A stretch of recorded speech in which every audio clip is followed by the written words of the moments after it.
In today's video, I'm going to teach you how to add capital in Zoho Books. By the end, you'll know exactly how to record an owner's contribution so your books reflect the cash you've put into the business and the increase in equity. Start by opening Zoho Books and signing into your organization. From the main dashboard, look to the left sidebar and click on the Banking tab.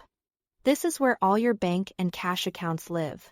If your bank isn't connected yet, you'll see an option to connect it. Go ahead and connect the relevant bank so transactions can flow in automatically going forward.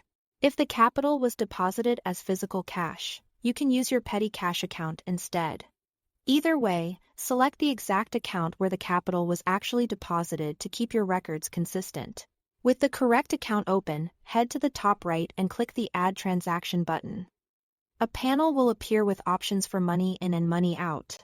Under the Money In section, choose Owner's Contribution. This category is designed specifically for capital injections and tells Zoho Books this is equity going into the business, not revenue from a sale. Now enter the details for the From Account field. Select your equity account. This is usually labeled Owner's Equity or Owner's Contribution. If you see a slightly different name, that's okay. Organizations sometimes label equity accounts differently.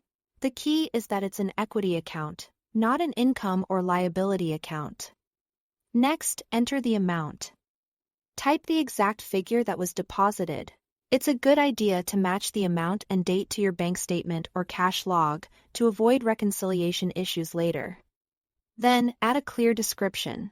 Something like initial capital injection or owner funds added works well.